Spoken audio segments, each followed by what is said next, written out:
Hey, we are back again with another Real Housewives of Atlanta review.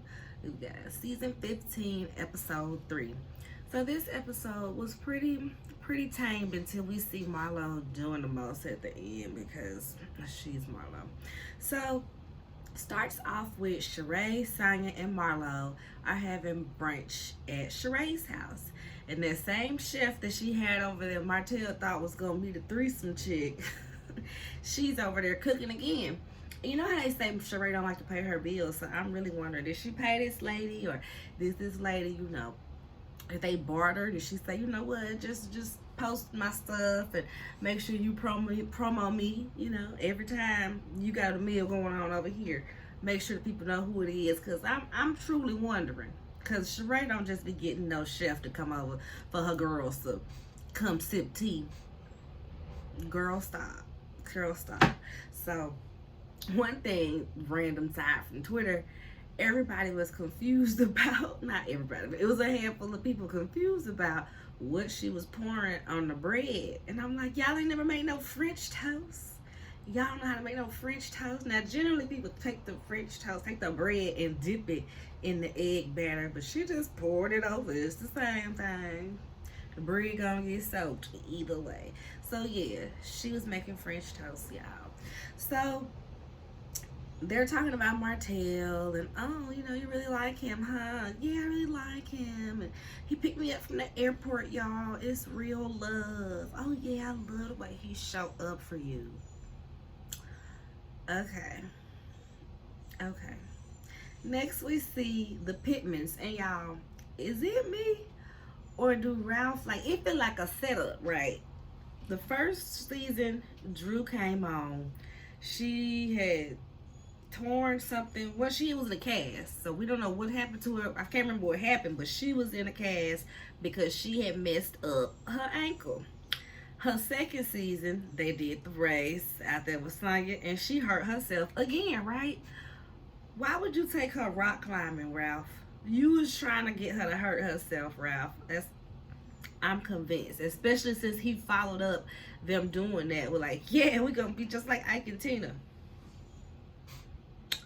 No, we will not be just like Ike and Tina. No, we won't.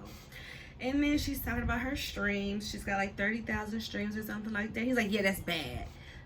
Like, dude, can you gas your wife up a little bit? Be like, okay, that's a start, but we need to do XYZ to increase them. Just me. He don't mean that lady no well. As we can see, they divorcing as is. And she's basically like, yeah, that's the point. I need you to do some type of marketing. It's like we released it and then we're done. So I need you to do some follow up so that we can increase the streams while you over here talking smack. And so then they talking about BravoCon. Everybody talking about BravoCon, y'all. So this around them just getting back from there. But at BravoCon, the fans are not well. They are very special in the head. Gaslight me, Ralph. Gaslight me. Literally was screaming. They had video of one of the fans at BravoCon screaming out, gaslight me, Ralph. And then, y'all, it goes on commercial, but not just any commercial. Candy and Ace's KFC commercial, okay? Told y'all she done wrote up in the contract that commercial is gonna be the first commercial they go to. You know what I mean? So go her. Next we see Kenya about to do some type of meeting or something. She fussing at her graphic designer about having some dimensions wrong, but in the confessionals, they pairing it with her being like, yeah, I'm really patient and this and no, I love, helping out the younger generation and da da da. While she over there yelling at them maids, I was like, they was messy for that. A little fun shade being messy with that. So next, she had called Maya to choreograph something for her because she's going to be dancing in the Magic City Football Classic. Why? We don't know, but that's happening. Next we see Candy and this hair and this outfit. And like I said, I can't stand Marlo, y'all, but I would like to see how Marlo would style Candy over and what wardrobe she would place on Candy, because this ain't it. It just wasn't. Like, the hair was giving like Roman noodles, just kind of plopped on her head. The outfit was giving too much, Chiquita. The outfit it was just too much. It really was. So anyway, on to the point of the scene. Her and Don Juan are sitting down writing out her must list, and she's got this long behind list, y'all. And at the end of it, she's like, "Oh, and I need to do Todd's movie." And Don Juan get on her. Don Juan said, "You need to have as much of an active role as you push him to have in your projects." Don gonna speak some truth now. He might speak out of turns for sometime, but Don gonna speak the truth.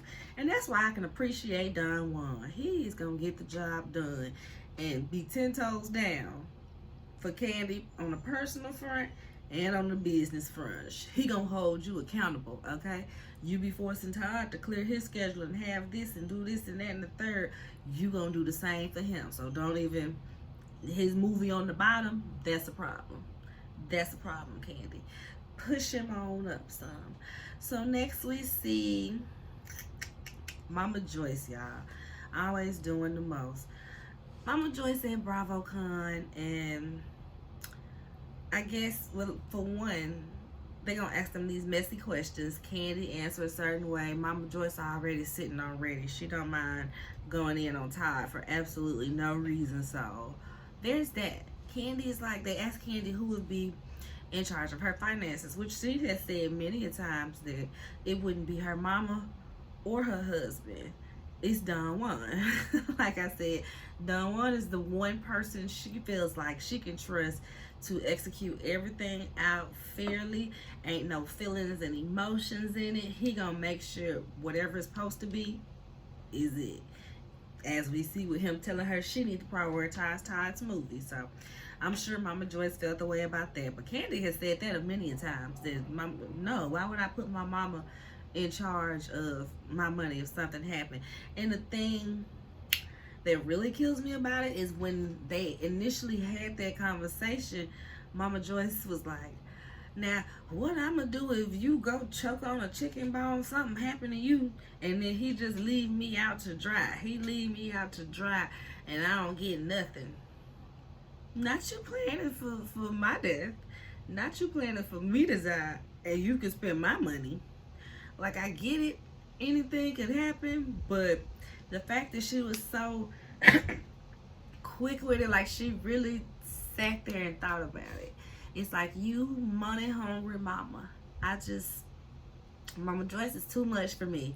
You could literally go and be active parts of these restaurants, even if it's just in a food consulting manner. You go in there and do a quality check. You go in there and do this. I'm sure you already on the payroll. You got money coming in. Candy gonna leave you something. Why you gotta make sure that you get everything and he gets nothing? As if they ain't got kids to be taken care of if something was, to happen, because they getting these documents and stuff together. So, no. I wouldn't trust Mama Joyce neither. I don't even think Mama Joyce would give the kids what Candy would say give the kids. I feel like Mama Joyce would even input on that. Like, well, you don't need that much for that. And be down at the bingo hall, be down at the casino with them kids' money. Oh, they ain't gotta go to that swimming lesson, because that's a little high. They can go to this swimming lesson. I fully believe that would be Mama Joyce, and she would be finding ways to cut corners to get a little piece of them kids' money too. I hate to say it like that, but the way she act, the track record that she has, yeah. So Mama Joyce, you the last person that's gonna be in charge of the money, okay? You're the last person that will be in charge of the money. So on the next panel they had the next day for BravoCon, I guess they asked her like, what would she change about Todd or something like that, or who else she would have picked for Todd. She gonna say anybody with a decent job. And that be my thing. I can't stand when the read or the shade ain't accurate. It's not accurate. Todd had a decent job. Kayla told y'all. Todd, they had been in penthouses and luxury cars. He worked at BET and all these different production teams and all these big projects, things that we all sat around and watched. So to act like Todd was just some bum flipping burgers with no goals, no dreams. No, he was making six figures. He was doing his thing. But the fact that he didn't have Candy's millions is you seeing Candy's money you supposed to be getting being taken from you. So now you're like, oh, well, he ain't have a decent job because it wasn't more money than what you got. Again, that lady is so annoying. And then the kids is tired of her too, y'all. The kids is tired of her too. Kayla is the one who called Todd to tell him Mama Joyce was talking mess. And Riley was the one that called Candy to tell her Mima trending on Twitter again. And Riley definitely had the tone of, you really need to get your mama in check. I just wanted to tell you that Mima is trending because it's something she said about Todd at BravoCon. Have you seen this? Have you seen it? You need to see it, okay? Yeah, because Mima is trending. Yeah, you need to handle that. Riley be over it. She respect her grandma, but she be over it. And I can't blame her because, listen. And my thing is, even though this is unpopular opinion, people need to be more willing to cut their mama off if need be. Candy was like, well, I haven't talked to her since we got back from BravoCon. But how long ago was BravoCon? If it's just a week or two at this point, okay, girl. Okay, you should have been putting some consequences on what your mama can do and say when it comes to your husband. With a good proven track record of good intentions with this family. Y'all got 2 children. He done added businesses to this, added more income. He done put you in a position where you can do more production, and he got you on your way to EGOT status. So it's like, you would think that Mama Joyce would, you know what I mean, have a little more respect. But like I said, it's just $1 for her. Couldn't be me. I have cut my mama off and taken her to counseling for less. We good now, but I had to take her to counseling to make sure, because I ain't got time for this. This is what I'm not gonna deal with. Mama Joyce, baby, she would have never even got a house messing with me. I don't reward bad behavior. I don't care who you is, mama, daddy, child, husband. I don't reward bad behavior. You messed up somewhere over here, something is taken away. There are consequences. We don't just carry on per usual. And that's what Candace been doing. She just been carrying on per usual. Like, yeah, you'll correct her in the moment. Mama, don't say that. Mama, that's not accurate. Mama, Todd did this, that, and the third. Why you saying that he broke? Why you saying he ain't got no money? She's done that. But like I said, if those words don't come with no actions for consequences, it's all for naught. It's all for naught. So next we see Drew is at the house and she gets a call from Candace from Potomac, Real Housewives of Potomac. She's on tour at this time and she wants to invite her out to sing on stage with her, y'all. How adorbs, you know? I love it when, you know, the bad chicks link up. It ain't never no hate, never no like they just, you do this, we do this, let's do this. So that was cute. Next we see cousin Courtney and Bryce come over. Now, y'all, I was looking at this man and I'm like, I feel like we supposed to know who he is because she named some group. I guess I'm a little too young to know. Groove Theory? Didn't ring a bell. But I'm like, I feel like I'm supposed to know him though because his face looks semi-familiar. Then I was like, oh snap, he's older now. I'm like, he's like 50 years old, so of course he's not gonna look like he looked at 20. But this is Bryce Wilson from, I think, of a beauty shop, Queen Latifah little hair shop, when they thought he was gay. He was in there cornrolling hair, but he really liked white girls. That's what I remember him from in the Toni Braxton video, the You Making Me High video.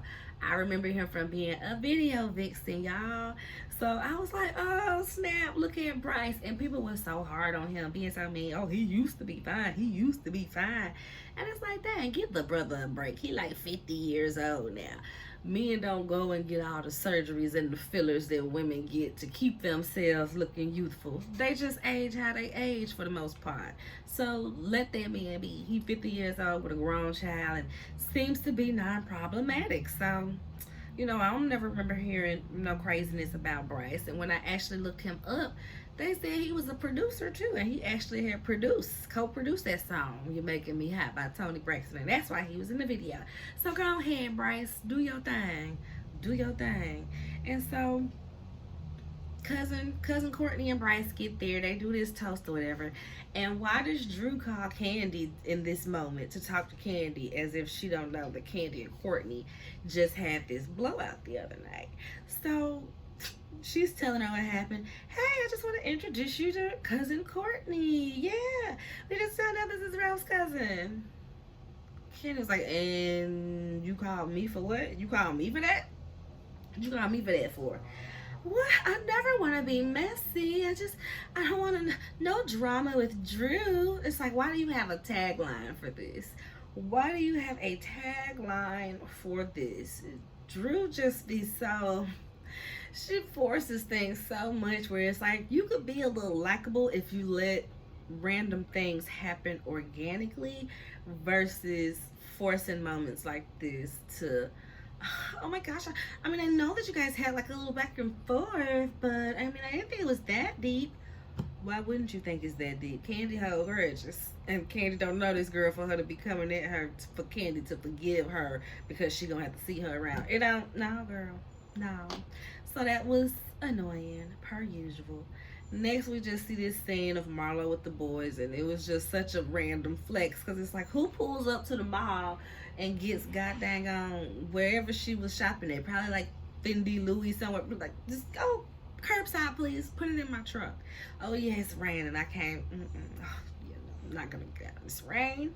So, Marlo and her curbside mall experience while she talking to the boys about making good grades because he wants some $1,000 shoes, and he better have straight A's if he wants some $1,000 shoes. So, all right. And then she gets to talking about the things with her and Candy. And I'm like, okay, I guess Candy, this is when they at the winery at this point. Because Candy's just like, hey, yeah, all right, bro. And she's like, well, I feel like if I was a man, Candy wouldn't take this amount of time to forgive me or a chicken wing. Now, the chicken wing part was accurate. But the man part is like, when have we seen Candy out here just forgiving a man and being a fool for a man? Now, that's what I'm saying. Like, I can't stand reads that aren't accurate. When people just be saying stuff to say stuff. Now, had she said, if I was her mama, she wouldn't take this amount of time to forgive me, that would have been an accurate read. Because when Marlo can be funny sometimes. Like when she was at the little brunch with Sheree and whoever else it was, she was doing the funny shade, talking about Drew looking like Michael Jackson with the white glove. She had me laughing too. Marlo can be funny when she's like on the fun shade tip, but when she just want to say stuff to be saying stuff because she's a nasty person, that's when I'm like, see, we give you 1 inch and you take 3 miles, and that's why we don't want you here. We really don't. So next we see Candace and Drew sing together for all of like not even a minute, y'all. I'm gonna love me. I'm gonna love me. I'm gonna love me. I'm like, that's all we doing? I'm gonna love me back and forth. I'm gonna love me. I'm gonna love me. And then as I'm listening to it and I hear Drew's voice, I'm like, that's probably all Drew was prepared for in reality. Because, yeah, that's probably it, y'all. And so, what's next? Let's talk about these outfits on stage. Can we talk about these outfits on stage? Because both of them stressed me out. Drew looks like she got on a pajama set. It's giving like either pajama set or like when we would go to the skating rink, it's giving pajama or skating rink outfit. Don't ask me that's why that was our skating rink outfit. But that's what it's given. And it's like, girl, you on stage. You ain't want to do something a little more. No? Okay. All right. And Candace. One of my biggest pet peeves about the girls these days, right? As a dancer, I think it's disrespectful to perform in a leotard if you're not really dancing like that. I really do. It's like, no. I get it, you know, the Mariah Careys, the Chers, they wore their leotards while they sang, standing in one spot. But you are no Mariah Carey. You are no Cher, okay? And I'm gonna need for you to put on a little more clothes if you ain't gonna be boom catting out here, okay? Sorry, girls. Beyonce has changed the trajectory of leotards on stage, okay? Like I said, as a dancer, period, I've always been that way. But after seeing Beyonce dancing leotards on stage, you girls should be ashamed if you're not hitting real choreography up there in a leotard. And don't get me wrong, y'all, I love Candace. This past season of Potomac was probably my favorite of Candace. She's out here living her dream. She's out here keeping the mess to a minimum. Like, yeah, she's still who she is and she's still gonna react to things, but she wasn't out here starting mess because she is happy with herself. I like Candace right now, y'all. She's great. I'm team Candace all day, except for this outfit, because this leotard is a no and this wig is a hell no.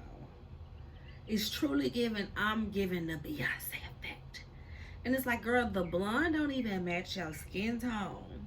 Now, I'm not one of those girls that's like, oh, black girls can't wear blonde. Y'all see I got blonde tips. I was ginger and blondish a few years ago, and it's almost all like grown out. But you gotta find one that matches what you got going on with your melanin. And that wig was just very much like, it wasn't custom or nothing. Like, it just was a no. It was a no. I want somebody to put her in some different outfits and hair, because it really looks like she goes for that look at every show. Like, I don't know if she switches up the fits where I'm like, you're not dancing like that, girl. Why we doing this? Why we doing this? So next we see Marietta's making her little splash, you know, not doing too much, but, you know, making it known that, hey, I'm here and I got some beef too. Okay, y'all mad? I'm mad at somebody too, and I need to express my grievances so I can have a little more camera time. Shoot. And yeah, Marlo, you talking about I had to get permission from Candy.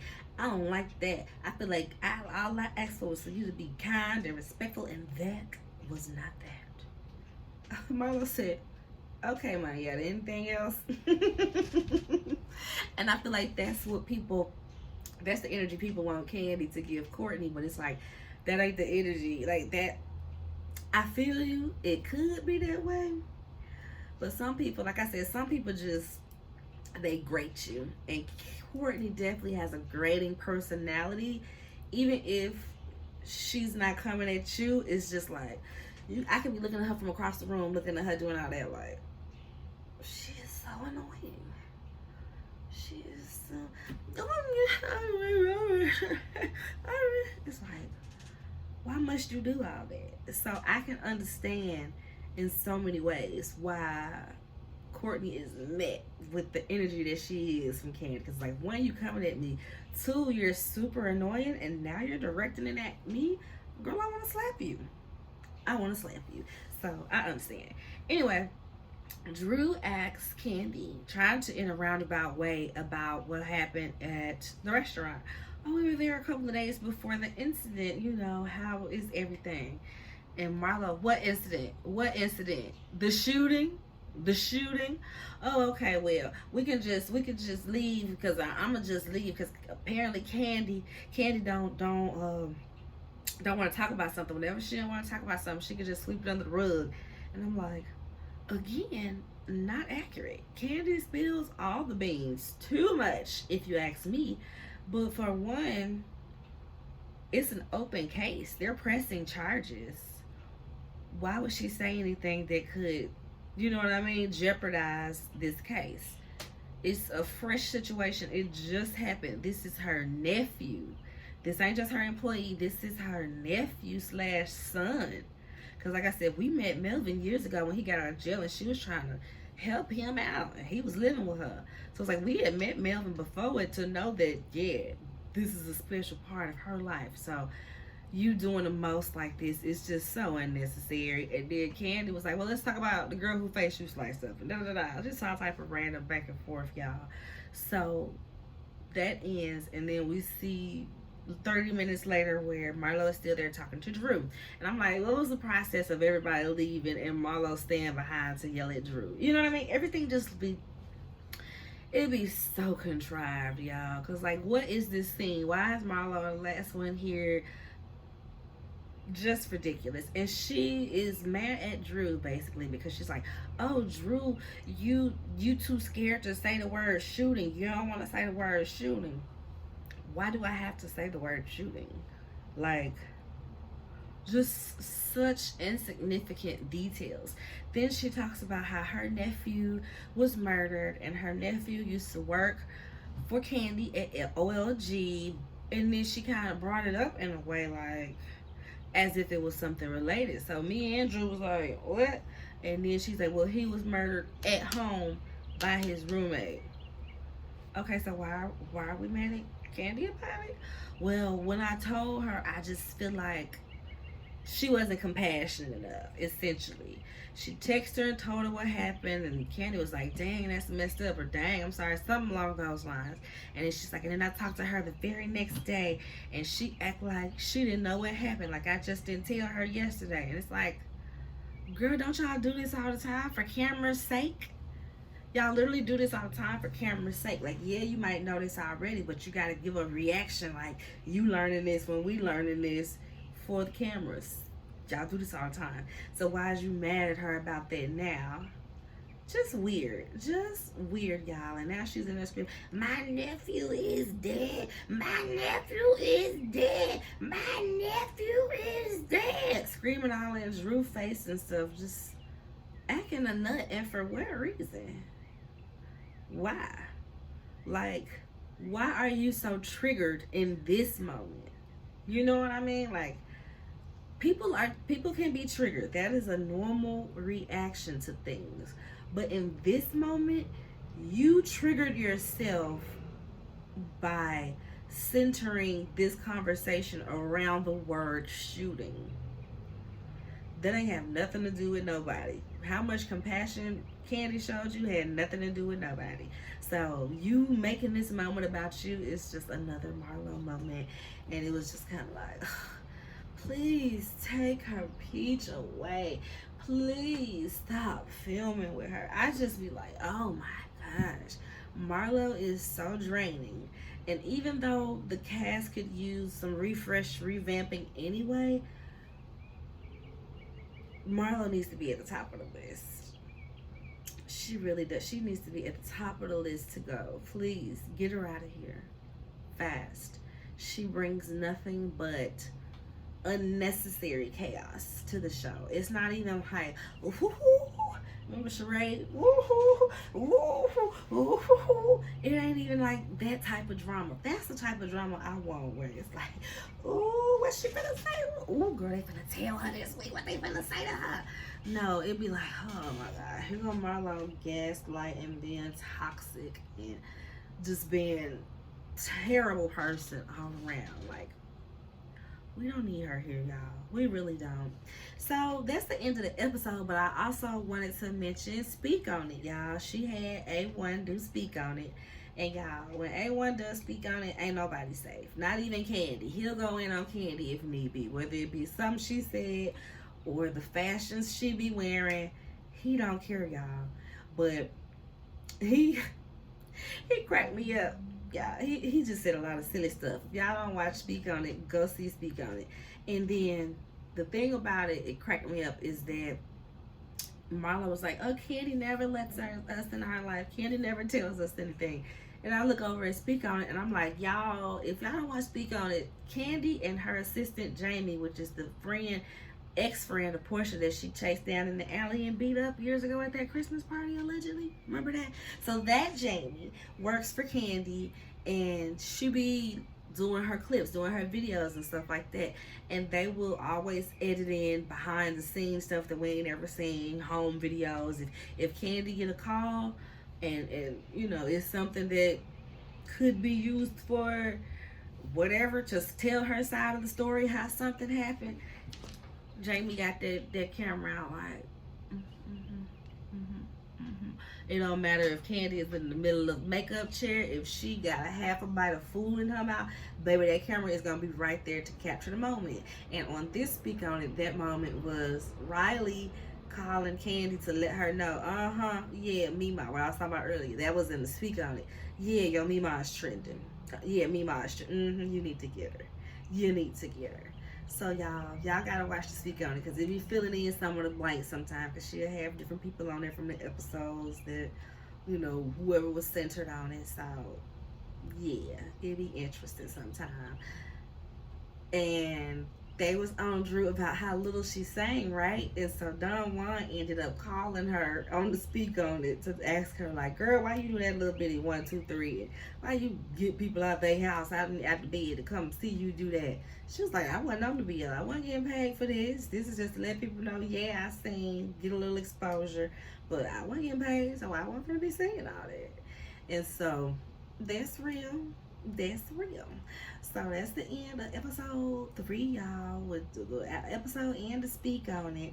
And make sure y'all like the video, subscribe to the channel, share it with a friend, comment all of the good things, y'all.